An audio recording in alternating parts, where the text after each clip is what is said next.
Bonjour à tous, je suis ravi de vous recevoir pour ce nouveau podcast, ma première fois d'entrepreneur. Un podcast de RH Performance, cette société que vous connaissez qui intervient en recrutement, formation, coaching, en team building, en placement, tout ça, et que beaucoup de talent. À ma première fois, le podcast des entrepreneurs. Je suis ravi aujourd'hui de recevoir Alaude. Bonjour Alaude. Bonjour Hervé. Et bienvenue. Merci. Alaude fait partie de ces rencontres, je trouve, qui illuminent une journée, qui illuminent un groupe. Et on s'est rencontrés dans cette association qu'on connaît tous, qui s'appelle l'APM.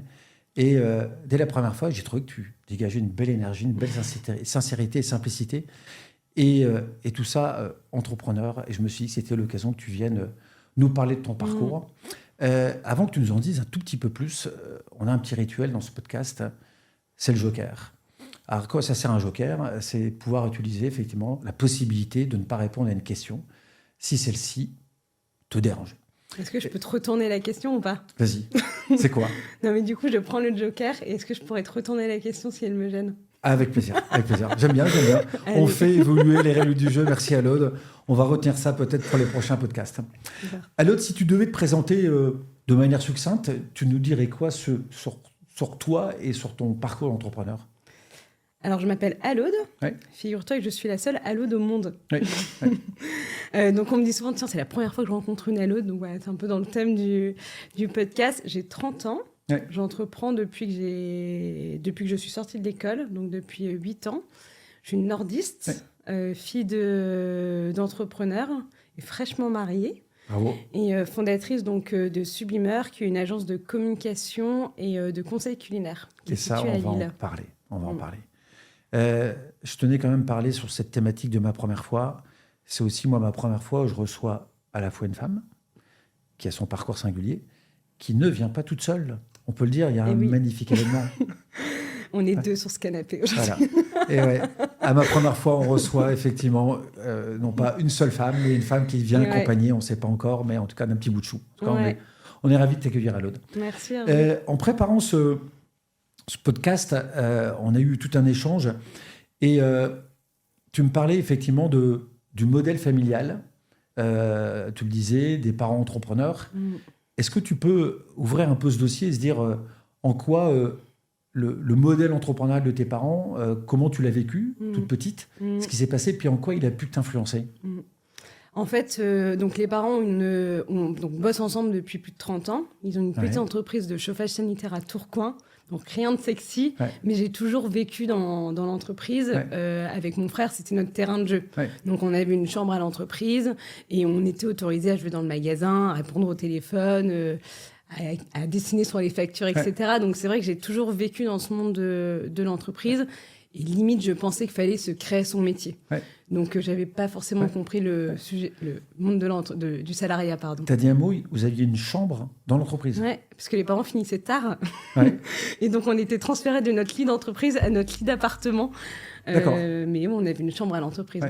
Comment on voit, des yeux d'une petite fille de 5, 6, 8, 10 ans, je ne sais quoi, comment on regarde ses parents quand on les voit, j'imagine, travailler, passer beaucoup d'heures, aller dans l'entreprise et y jouer comme des enfants? Comment on vit ça? J'ai toujours vu... Je pense que mes parents travaillent par passion.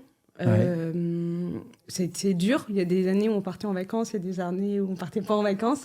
Ils m'ont donné vraiment cette culture du travail, cette culture de l'effort. Donc, pour moi, c'est inné. Voilà, tout simplement. Quand tu dis c'est inné, tu as un frère, de ce que tu me disais. Et est-ce que lui aussi a cette même perception du côté... l'entreprise, la famille, le travail, etc. Bon, effectivement, du coup, les parents nous ont toujours montré que c'était dur. Donc, mon frère, on a décidé de ne pas y aller. Mais effectivement, moi, j'ai pris le verre à moitié plein et je me suis dit quand même que c'était une forme de liberté, de passion, quoi. J'ai toujours vu mes parents faire ce qu'ils pensaient être bon pour l'entreprise, pour eux. Et en fait, on a toujours mélangé le pro et le perso à la maison. Et en fait, c'est ce que j'adore, c'est réussir à m'inspirer de mon perso pour le pro, de mon pro pour mon perso, et d'en faire en fait de trouver l'équilibre entre les deux. Et je trouve que de ne pas avoir de ne pas être opaque, je sais pas comment dire ça, mais entre son travail et sa vie perso, moi c'est quelque chose que j'adore. J'ai envie d'entrer dans un petit cliché. Parfois on entend dire les jeunes générations, il y a la valeur travail, il y a pas, et des clichés assez insupportable. Face à ça, ce que j'entends, c'est que toi, cette valeur travail, tu l'as vécue, tu l'as observée, tu l'as incarnée. Comment tu as envie de réagir à ça ? En fait, pour moi, le travail, ça fait partie de mon équilibre de vie. Donc, il faut effectivement que je sois hyper amoureuse de mon mari, que je sois entourée de mes copains, de ma famille, que je fasse du sport, mais que je sois aussi passionnée par mon boulot. Oui. Et effectivement, c'est un équilibre que j'ai trouvé. Et peut-être qu'effectivement, ces jeunes générations ne comprennent pas que le travail fait partie de son bonheur de vie, tout simplement. Quand tu parles de tous ces sujets, tu as mis du pro, du perso. Il y a un mot que j'ai envie de mettre, en tout cas un fil rouge, c'est le mot passion. Je suis guidée par ma passion. Okay. En fait, j'ai commencé à 22, 23 ans, donc tu vois, j'ai été très naïve. À ce moment-là, je ne comprenais pas toute la pression financière, managériale, etc., qui allait arriver après. Mais par contre, j'ai été vraiment guidée par cette passion d'artisanat que j'adorais, de rencontres humaines. Je suis passionnée de rencontrer des humains. L'entrepreneuriat, pour ça, c'est juste le meilleur moyen. Et je suis tout le temps guidée par mes passions. Et je pense que j'arriverai à entreprendre si je continue à cultiver cette passion. Donc, toi, Sublimeur, hier, c'était un collectif. Aujourd'hui, je suis une agence. Demain, ce sera peut-être autre chose. Okay. Mais tant que j'ai toujours cette... Toi, j'en parle, ça me touche, quoi. Et je pense que de connaître ses passions et de les cultiver et d'être guidé par ses passions, c'est comme ça qu'on est guidé, tout simplement. Merci. Tu me parlais, quand on a préparé ce podcast, que les moments de plaisir, les moments off en famille, les vacances, bien évidemment, mais c'était aller au restaurant. C'est-à-dire que les moments effectivement de plaisir en famille, c'était ces moments où les parents invitaient toute la famille au restaurant. Tu peux rebondir là-dessus si tu veux bien, parce que ce qui est assez amusant, c'est que tu t'es lancé dans l'entrepreneuriat et sur une thématique notamment autour de la restauration. Tout à fait. Je pense que j'ai fait un bon mix de mon enfance entre voir mes parents bosser, avoir leur entreprise. Et effectivement, leur plaisir, c'était de nous emmener au resto. Mais c'était le petit café-brasserie à Tourcoing. Mais nous, c'était notre plaisir. Et en fait, au fur et à mesure, les parents, ils bossent, ils ont gagné un peu plus d'argent. On a fait des jolies tables, etc. grâce à eux. Et en fait, j'ai fait un joli mélange de ce que j'avais vécu pendant toute mon enfance, qui était du coup hyper heureuse. Et effectivement, du coup, je me suis tournée vers ce milieu de la gastronomie, de la restauration, alors que je ne viens pas du tout de ce milieu-là. Okay. Et donc voilà, je pense qu'effectivement, ça vient de là. Et aujourd'hui, c'est plus large. On travaille aujourd'hui avec des marques agroalimentaires, avec des artisans, des producteurs, etc. Mais la clé d'entrée était quand même ces longues soirées au resto. Comment tes parents aujourd'hui, comment ils parlent de ton projet? Quel retour ils te font? Comment ils réagissent à ton projet entrepreneurial? J'ai eu beaucoup de chance de les avoir parce qu'ils m'ont quand même réaccueilli à la maison. C'est vrai. Donc, au tout début, ils ont même accueilli mes premiers stagiaires de Sublimeur à la maison. Je pense qu'aujourd'hui... À la maison, pas dans l'entreprise. À la maison. Là, je me suis rendu compte que c'était un peu la limite du modèle et qu'il fallait que je trouve des bureaux. J'ai été accueillie par des super entrepreneurs qui m'ont ouvert leurs portes et qui m'ont donné un bureau chez eux. Non, je pense qu'aujourd'hui, ils sont très fiers de moi. Au début, ils me disaient, vas-y. De toute façon, j'avais aucun risque. Entre guillemets, ils me donnaient à manger et je ne payais pas l'électricité. Donc, je pense que j'ai eu de la chance de le faire très jeune, quand j'avais aucune contrainte financière. Et aujourd'hui, ils sont fiers de moi. J'ai envie de te partager quelque chose que j'ai vécu et je te poserai cette question. Moi, j'ai créé ma société il y a 20 ans. Elle se passe bien. Elle a connu des moments forts, moins forts, etc. C'est la vie d'un entrepreneur. Et j'avais créé la société depuis quelques années. Et un jour, je marchais avec mes parents et puis mon père me dit... Ah là, qu'est-ce que je suis fier de toi. Donc, on reconnaît ça dans notre besoin de reconnaissance. Et il m'a dit, j'ai toujours rêvé que mes enfants créent leur propre société. Et quand il m'a dit ça, j'ai pris ça un peu comme à la fois un besoin, une reconnaissance, en même temps, ça m'a interpellé. Je me suis dit, est-ce que je n'ai pas créé ma société pour lui, pour attirer l'être humain par cette complexité, attirer son merci, son regard. Est-ce que tu t'es posé cette question aussi, de te dire, est-ce que je ne suis pas entrepreneur pour recevoir quelque part, je fais un peu la psychologie, l'amour de mes parents. Allonge-toi. C'est très intéressant. Effectivement, j'en sais rien du tout. Je pense que... En plus, nous, on a une famille, on ne se dit pas beaucoup « je t'aime », tu sais. Donc, peut-être que c'est aussi un moyen pour moi qu'ils soient fiers de moi. Après, mon frère n'a pas entrepris et a toujours... n'a pas voulu entreprendre. Et je pense qu'ils sont aussi fiers de lui. Donc, Je ne peux pas répondre à ta question. Ok, peut-être que je te laisse repartir avec ça en tout cas. La plupart des entrepreneurs, quand ils créent leur société, grande majorité, il y a plusieurs années, voire plusieurs années d'expérience dans des entreprises. J'en fais partie, on va dans des grosses structures pour apprendre, découvrir, gérer des sujets avec une certaine complexité, puis après on se lance. Toi, je trouve que tu coches 2 cases dans ta singularité, alors même plus, parce qu'au-delà de ça, déjà, il y a un chiffre, je ne sais pas s'il est à jour, mais il ne doit pas avoir beaucoup bougé. 17% des chefs d'entreprise sont des femmes, premier élément. Donc, je veux bien avoir ta réaction. Et ma deuxième question, c'était dire, ou en tout cas, réaction, c'est dire, tu as créé ta société sans avoir aucun parallèle entrepreneurial, sauf celui des parents. C'est-à-dire que tu t'es lancé tout de suite dans l'entrepreneuriat. Est-ce que tu veux me répondre à cette première question ? Qu'est-ce qui a fait que tu t'es osé te lancer dans l'entrepreneuriat sans expérience majeure à côté, hormis peut-être quelques stages ? Je pense que la compétence n'a pas d'âge. Ouais. Par contre, après, il faut se faire son expérience. Oui. Donc, effectivement, je n'avais aucune expérience quand je me suis lancée. Et je pense que du coup, ça a été... j'ai perdu du temps, peut-être, parce que je connaissais aucun process. J'ai tout inventé, mais du coup, par bon sens. Et donc, j'ai été rencontrer les bonnes personnes qui m'ont appris à effectivement avoir des process, à élargir mon réseau, etc. Mais donc, toi, tout ça, je l'ai fait par bon sens. Et du coup, je me dis, ça tombe, si j'étais tombée dans une grosse boîte au bout de 10 ans, toi, maintenant, je ne sais pas si j'aurais eu cette naïveté que j'avais au début. Ou cette audace. Ouais, cette audace, peut-être, exactement, d'entreprendre. Ouais. Tu as dit 2 mots, le bon sens, que je trouve important peut-être à développer. Et puis, tu as employé un deuxième élément, c'était s'entourer. Est-ce que c'est, pour toi, 2 mots, 2 ingrédients indispensables pour réussir l'entrepreneuriat ? On n'est pas tout seul quand on entreprend. Ouais. On est une équipe, on a souvent un associé ou plusieurs associés avec qui il faut être comme ça, c'est comme le mariage.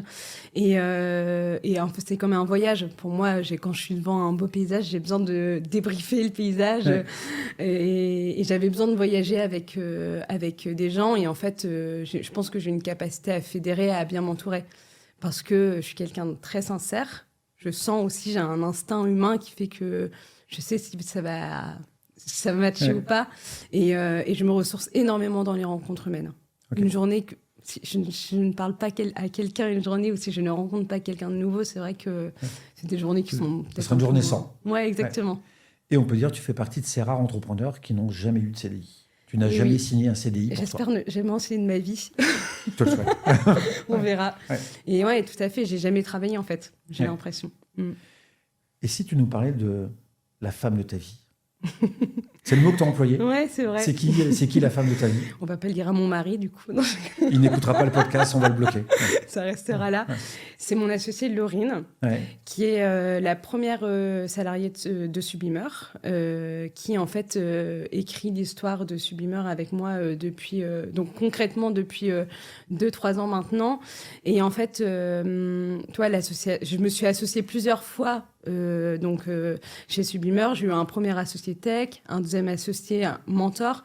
Et en fait, Laurine, ma première salariée, j'ai l'impression que maintenant, c'est mon associé de vie. Okay. Et c'est avec elle, toi, Sublimeur, demain, on se dit, parfois c'est hyper dur et on se dit, au pire, on sera ensemble et on refera quelque chose. Et je trouve que c'est un peu comme le couple et le mariage.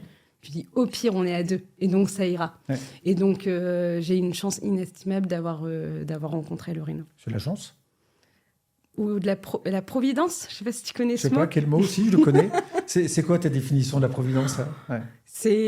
Pour moi, c'est de faire confiance en la vie. Ouais. C'est que peut-être qu'il n'y a pas de hasard, qu'il y a des rencontres qui sont bien faites, c'est d'y croire. Ouais. Et tu vois, je me dis, quand ça va vraiment pas bien, je me dis, la vie est bien faite, ça va aller. Et pour moi, la providence, c'est aussi être à l'écoute des... comment dire ça ? Comment dire ça ? Des signaux faibles. Des signaux faibles, exactement. Et toi, je trouve que parfois, on va trop vite, on est trop dans notre tunnel et du coup, on ne capte pas ces signaux faibles, alors que je suis sûre il y en a partout. Et toi, pour moi, la providence, c'est ça, c'est de réussir parfois à s'arrêter, à comprendre ce qui se passe pour... En fait, il y a quelqu'un qui est en train de nous proposer son aide, ou on a rencontré quelqu'un là, et tu vois, je me dis, faut réussir à capter ça. Et parfois, on va trop vite, et donc je pense que la providence, c'est réussir à s'arrêter pour capter ces signaux faibles. Qu'est-ce qui te fait croire que c'est la femme de ta vie? Qu'est-ce qui me fait croire que c'est la femme de ma vie? En fait, Déjà, je trouve qu'on a un truc à démontrer à toutes les deux, parce qu'on est deux nanas entrepreneuses. Ouais. Comme tu disais tout à l'heure, je ne connaissais pas ce chiffre, 17%, c'est rien du tout. Et donc, on a besoin de montrer quand même, peut-être que je suis là aujourd'hui pour ça, qu'en fait, ça marche. On s'est mariés, on va se marier toutes les deux, Laurine est en cours, on va avoir des enfants toutes les deux, c'est en cours. Donc, on a encore des choses à démontrer pour montrer que ça marche. Mais on en est certaine, ça va marcher. Est-ce que tu veux réagir sur ces 17%? C'est un chiffre qui est peut-être actualisé, mais de source sûre il y a quelques années. En tout cas, il est très faible. Comment tu réagis, toi, en tant que femme, de dire, face à ce constat, comment tu le comprends? Qu'est-ce qui te fait comprendre qu'aujourd'hui, on a un score aussi bas? En fait, on a peu de modèles entrepreneuriaux au féminin. Mais même des petites boîtes, des petites entreprises, etc. Il y a peu de modèles. Et en fait, on a besoin je pense qu'il y a besoin d'une incarnation de ces femmes qui réussissent de manière très humble. Mais peut-être qu'on les met... Je ne sais pas si on les met pas assez en valeur ou que nous, en fait, on s'en fout de prendre la parole, entre guillemets. Et en fait, il faut créer ces modèles-là pour qu'on puisse avoir l'audace de se lancer. Quand tu dis modèle, c'est quoi? C'est de dire... On devrait mettre davantage sur le devant de la scène ces femmes qui réussissent, ces femmes qui ont créé ou repris des entreprises, et les regarder, les observer et puis s'en inspirer. Et sans être trop féministe non plus, c'est vraiment pas le message. Mais effectivement, je suis arrivée chez Réseau Entreprendre il y a 7 ans. J'avais 15 mecs au comité. T'étais la seule femme? J'étais la seule femme. Là, à l'APM, on me recrute et je suis trop contente. Je suis dans un groupe super, mais parce que je suis jeune et je suis une femme, donc ça m'ouvre plein de portes.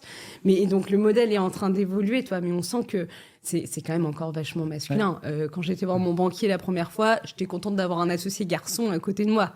Donc, on sent que là, c'est vraiment en train de bouger, et limite, c'est une force, parce que du coup, on fait peut-être plus notre place. Quand tu me dis on m'a recruté dans ce club parce que j'étais jeune et une femme, c'est quoi? C'est la diversité positive. Oui, la discrimination positive, pardon. Carrément. Comment tu le vis en tant que femme de dire, tiens, est-ce que, j'ouvre un sujet comme ça qui me vient, c'est dire, suis-je recruté sur mes compétences et non pas sur mon sexe et mon âge? Est-ce qu'on se questionne dans ce cas-là? Non, mais je pense qu'on vient me chercher plus facilement parce que je suis une femme et une jeune. Donc là, j'ai les 2 critères directs. Tu coches là. Du coup, j'ai beaucoup moins de concurrence qu'un entrepreneur mec, entre guillemets. Donc, je pense que j'en fais vraiment une chance. Toi, tu en fais une chance, tu ne te dis pas... J'aurais peut-être pas été recruté à valeur égale, mais c'est l'opportunité. Je me pose pas la question. Et c'est génial. J'y vais, c'est canon. J'adore l'APM, j'adore Réseau Entreprendre. Donc, hier, je sais que tu as assisté à une conférence d'un célèbre, je ne sais pas si c'est le meilleur, en tout cas un grand philosophe français qui s'appelle André Comte-Sponville. Il met en avant la double appréciation entre les hommes et les femmes. Un homme qui accède au pouvoir, pour lui, c'est l'occasion de prendre le pouvoir sûr. Je répète, c'est prendre le pouvoir sûr.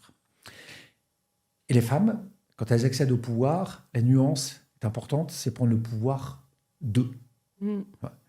Qu'est-ce que tu penses de cette approche philosophique de André Comte-Sponville, cette différence entre les hommes et les femmes? Est-ce que ça te parle? Est-ce que tu as des exemples à nous donner, en tout cas te faire réagir? Je pense qu'on a peut-être moins d'ego quand même que les garçons. Et donc, je n'ai pas besoin de prendre le pouvoir sûr, vraiment. On a une forme d'humilité, à mon avis, qui est plus forte que chez les garçons, je le pense. Et toi, prendre le pouvoir d'eux, ça me fait encore plus réagir, parce qu'en fait, moi, j'ai entrepris pour avoir le pouvoir d'avoir de l'impact. Au début de Sublimeur, j'avais même pas de modèle économique. Enfin, je suis arrivée chez Réseau Entreprendre, c'était quand même sympa de m'accueillir parce que je leur ai dit, j'ai pas encore de modèle, mais on va y arriver. Mais ils t'ont dit, tu es jeune, tu es une femme, tu seras lauréate. Génial. Exactement. Et donc, oui, le pouvoir de trouver un sens dans mon travail, d'avoir de l'impact. Et donc, c'est plutôt la finalité. Pourquoi je fais ça? Pour avoir du sens. Mais en fait, j'ai pas entrepris pour avoir le pouvoir sur mon équipe, sur mes clients, ou sur ma vie peut-être, de pouvoir être... mais en aucun cas, avoir le pouvoir sur, c'est vrai que ça me parle pas. Alors que le pouvoir de faire changer les choses, c'est quand même plus de... Je me souviens d'une conférence, je crois que c'était un Canadien qui parlait de l'ego et qui disait que, de toute façon, il faut de l'ego pour être chef d'entreprise, c'est indispensable. Un chef d'entreprise qui n'a pas d'ego, pour lui, ne pourrait pas endurer, porter tout ça. Qu'est-ce que tu en penses, toi, en tant que femme? Parce que tu venais juste de dire, tiens, les hommes, ils ont peut-être plus d'ego. Je ne sais pas si c'est vrai, est-ce que ça se mesure de manière... comment tu réagis à cette question de l'ego? Tout est une question d'équilibre. Je pense qu'il faut avoir un ego, confiance en soi, qui est important pour entreprendre, pour avoir l'audace même de prendre des décisions tous les jours, etc. Il faut quand même vachement se faire confiance. Donc, il faut avoir assez d'ego pour ça, pour bien se connaître. Mais l'ego sur les autres est très mauvais, à mon avis. Okay. Donc, voilà, c'est là où je trouve l'équilibre. Ok. Ouais. Est-ce qu'il y a des entrepreneurs RE à la fin qui t'inspirent? Tout à l'heure, tu disais il y a des modèles, il n'y a pas assez de modèles. Est-ce qu'il y a des modèles au féminin qui t'inspirent? Et si oui, lesquels? Alors, tu sais, quand je suis l'une des premières femmes entrepreneuses qui m'a accueillie dans son beau jardin au milieu de l'île, c'est Aurélie Vermès, qui est directrice du Clarence et qui est pour moi tu vois, dans notre écosystème lillois, qui est une pionnière de l'entrepreneuriat au féminin. Franchement. Et donc, elle m'a accueillie alors que j'avais vraiment 23 ans. Et en fait, elle a pris le temps de me dire vas-y. Et c'est pas parce que tu es une femme que ça va être peut-être plus compliqué. Et surtout qu'elle a un projet génial. Et aujourd'hui, elle est directrice de la CCI. Et donc, pour moi, c'est quelqu'un qui m'inspire énormément. Quand tu me dis l'aide qu'elle a pu t'apporter, je ne sais pas pourquoi ça faisait penser à un mot, un peu une sorte de conditionnement que peuvent avoir les femmes sur le côté il faut se faire confiance, c'est pas parce que tu es une femme que tu ne peux pas te lancer dans l'entrepreneuriat. J'ai envie de dire, ça va toucher quelque part le modèle éducatif, la manière dont on éduque nos enfants et qui fait qu'on est obligé de se conditionner, de se faire confiance pour y aller. Je ne sais pas si ça te parle. Vaste sujet, il faudrait peut-être revenir pour parler de ça. Je pense que on va faire un deuxième épisode. Mais non, c'est intéressant. J'espère que dans 10 ans, on ne se posera plus la question, tu vois. Mais c'est vrai qu'elle m'a accueillie pour me dire, entre guillemets, même si c'est une femme, il faut que tu y crois et entoure-toi peut-être de garçons pour que ça passe un petit peu mieux. Donc le garçon est un outil pour se faire dévaluer. On coupera ça. Non, il faut le garder. Faut le garder. Ok. Et est-ce qu'il y a des entrepreneurs proches ou moins proches, qui donnent envie, qui t'inspirent, que tu peux admirer d'une manière ou d'une autre? Ça serait qui? Allez, si je dois reprendre une femme, c'est Julie Chapon de Yuka. C'est une toute petite équipe, Yuka. La nana est quand même balèze. Ils ont quand même pris du temps à trouver leur modèle économique. Et je trouve qu'ils ont bouleversé ce monde de l'agroalimentaire. Et en fait... en l'écoutant, elle dit moi, mon but, c'est que Yuka n'existe plus. Parce qu'elle se dit, le jour où Yuka n'existe plus, ça veut dire qu'on n'aura plus besoin de moi. Et donc, tu vois, quand on parle d'ego, ça veut dire qu'en fait, elle range complètement son ego de côté. Et ça m'inspire énormément.